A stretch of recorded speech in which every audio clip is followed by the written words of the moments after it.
Welcome to the AW Services YouTube channel. Today's video is a Facelift Big Boy Backpack, Big Boy 2.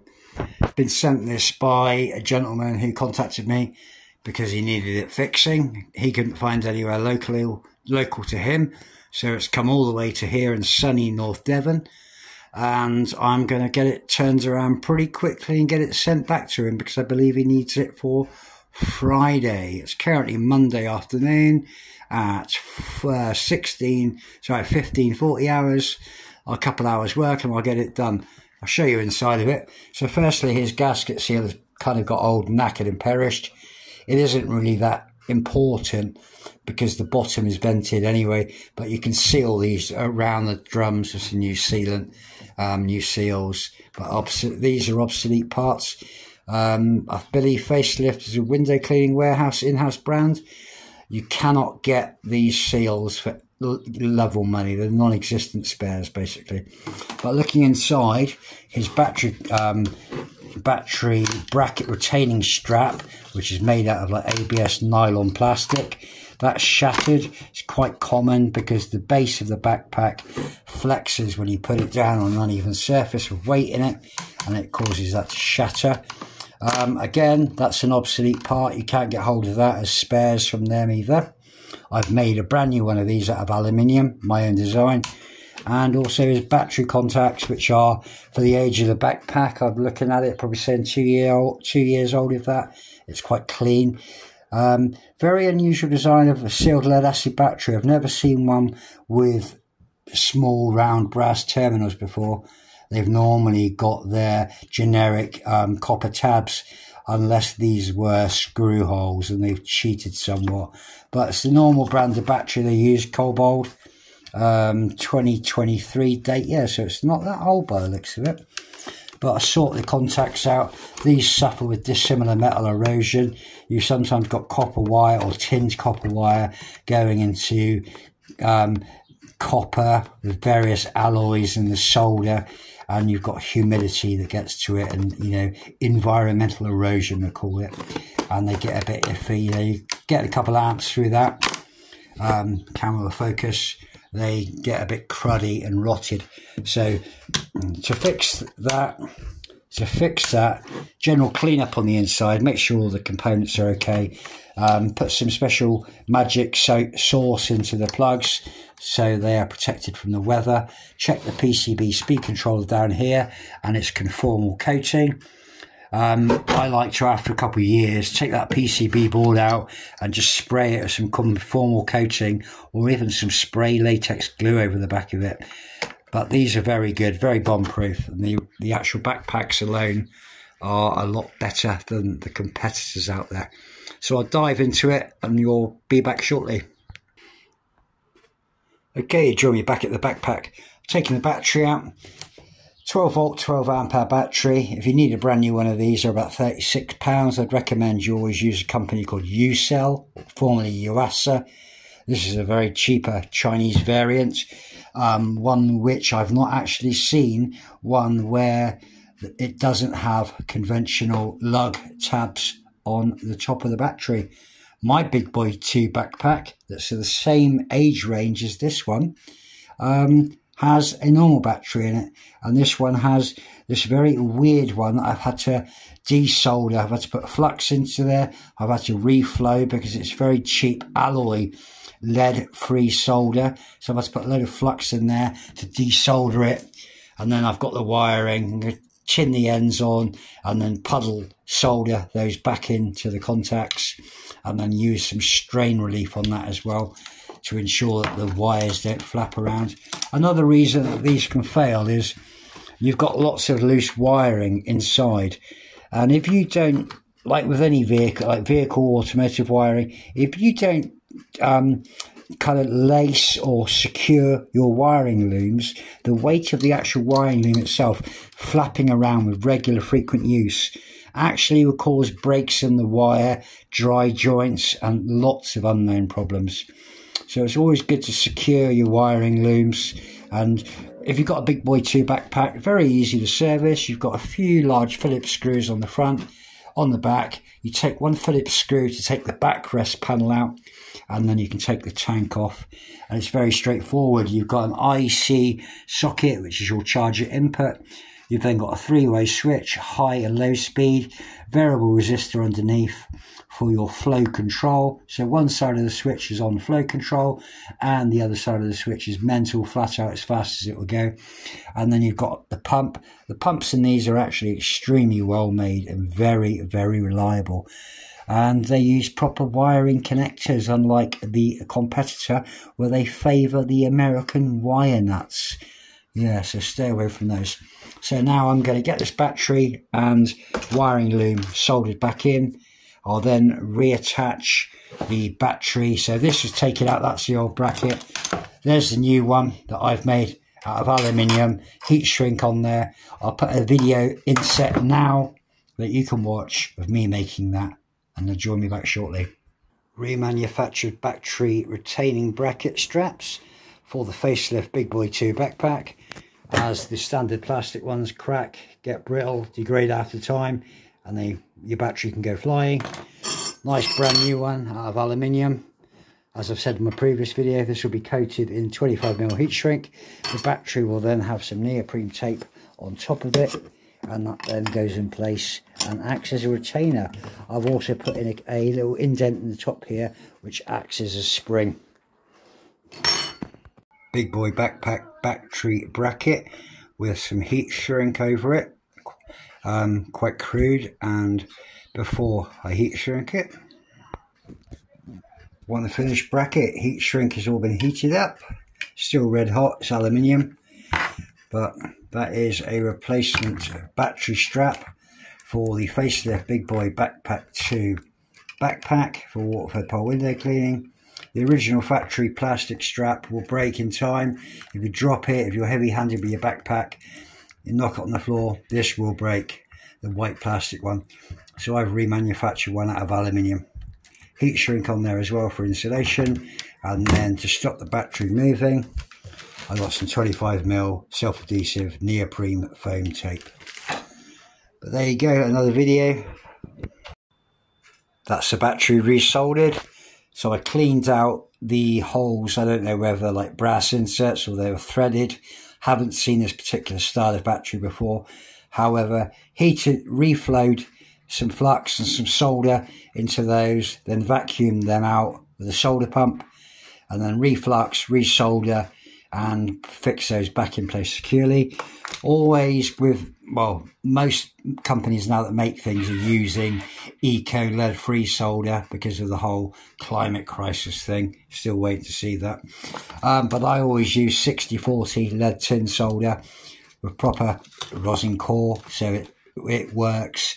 And then flux as well, and then after you soldered, you clean all the flux away because it can be quite corrosive.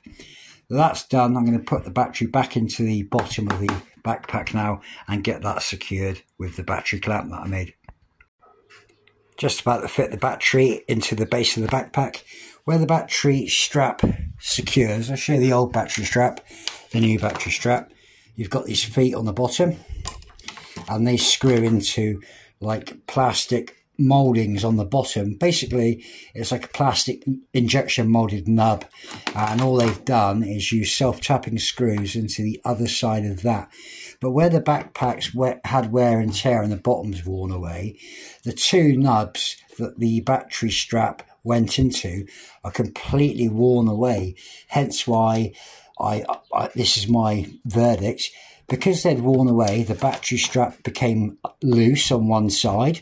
There were different screws in this. There was a different screw on one side. So there was this Phillips self-tapper on one side of the battery strap, and then this one here on the other side, which was a wood screw. So someone's definitely been into this backpack before, because there's also some heat shrink on the wiring in there. So because these have worn away, all I've done is run a very fine 2mm drill bit through these, and then I'm just going to put some washers on the bottom with some stainless steel hardware to securely hold the battery strap in place. Because what had happened, the screw had failed, the weight of the 12 amp hour lead acid battery had fallen on this and just smashed it. But I'm going to get that fixed, put that together, and I'll catch up with you shortly and show you what I've done. You draw me back with the Big Boy Backpack 2. So I made the battery clamp, that all works fine. The owner said that he had some intermittent problems with the wiring. He thought it was the battery contacts. What the problem is, because the battery supporting strap broke, the weight of the battery, being about 2.3 kilograms, smashed into the speed controller PCB. So on the Facelift Big Boy 2 backpacks, this PCB, printed circuit board for those that don't know what it means, is conformally coated. So it looks like they've used latex on this one to seal it, but it works. It's exposed in this particular model, and it screws up against the faceplate where the LEDs poke through, just below the two-way switch and the potentiometer on the bottom, the variable resistor, which is your speed controller. I did notice that a couple of the legs from the LEDs were shorting, so I straightened those out. I'll try to take you in a bit closer. There's no damage there now, just a couple shorts on the board with the legs. I'm going through just checking all these connectors. One of the spades had come loose inside the actual plug, so when the two connectors were pressed together, the negative wire wasn't actually contacting. It's nice that they've made it in this modular manner, but the wiring was an absolute mess inside of it. So I'm just going through now, continuity checking everything to make sure there are no other faults that I'm not familiar with. Full speed, flow controller speed. So we've got that working. I did the battery, I soldered it, and then I put hot glue on top of that as well to stop any air getting in to corrode or to damage the solder that I put in, because it's a wet environment as well. So I'm just going to go through now, check all the wiring, and then if I'm happy with that and I can pass, that is good. I'll then put the battery back in, reattach the battery strap, and then progress towards getting it finished and put back together. You've also got the tank outlet here. So the tank, when I got it, was loose. I don't know whether somebody tried to remove it prior to me, but when I put it back together, I'm going to make sure the tank is secure and put a little bit of PTFE tape around the thread on the brass insert on the bottom of the tank, and then put all that back together. So you'll catch up with me shortly. We're back with the backpack. So where the old screws went into the base to hold the battery, they've torn the mounts out, so I've had to drill and put some stainless steel washers in the bottom and fix those with resin so they're not going to move. Quite a lot of fault finding with the speed controller down there that had been smashed off the face of the body. There were a couple joints that were loose and wires which had corroded on that from adverse water ingress and humidity. They've all been repaired, resoldered. The battery has been repaired, desoldered the old connectors because they weren't serviceable, and then reflowed hot solder and flux into those, resoldered them, and then hot glue gun resin and glue to stop any vibration or moisture getting to the solder on that. I've manufactured a brand new battery bracket out of 20mm by 1.5mm aluminium flat bar stock. That's securely fixed in the bottom with nuts and bolts now instead of self-tapping screws. I've gone through and sorted the wiring out because the fuse holder had corroded and rusted. That was causing your intermittent use. It was cutting in and out. The other thing is battery wiring, harnesses and wiring looms. If they're loose and they can flap around with the movement of the backpack, the weight of the wiring alone can cause damage to connectors, solder joints. Because the battery had moved and the bracket had snapped, all this wiring had become trapped in various locations inside of the case, causing it to break. So all of these connectors now are all working. They've all been securely cable tied to the inside, so they're not going to move. You're not going to get any vibration. And then high power, low power works. I'm happy there's no intermittent faults now and it's all working. I'll reconnect the tank and put PTFE tape on that for you. And then I'll seal this with neoprene and I'll put it back together for you, okay? I've now added PTFE tape to the brass union in the bottom of the tank for you. I'll go about reattaching that to the base of the backpack now for you, and that will stop any leaks or anything. Your old rubber gasket that went around the backpack base, which you get from the factory, absolutely useless. So I've added a brand new neoprene gasket all the way around the base of the tank for you. One fully serviced and repaired Facelift Backpack Big Boy 2. Lots of electrical gremlins, broken wires. What else was there? Battery retaining bracket had broken, the battery contacts had rotten out. All put together, all working. Low speed, high speed. Cleaned it all up, given it a good polish. Sealed all around the top as well. There's a gasket in there, and also some RTV, like a silicone, which stops any moisture getting down inside the board.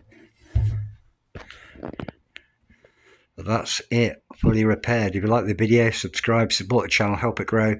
Click the bell icon for notifications when new videos are published. Give the video a like, leave a comment, share it with your friends. Thanks for watching AW Services.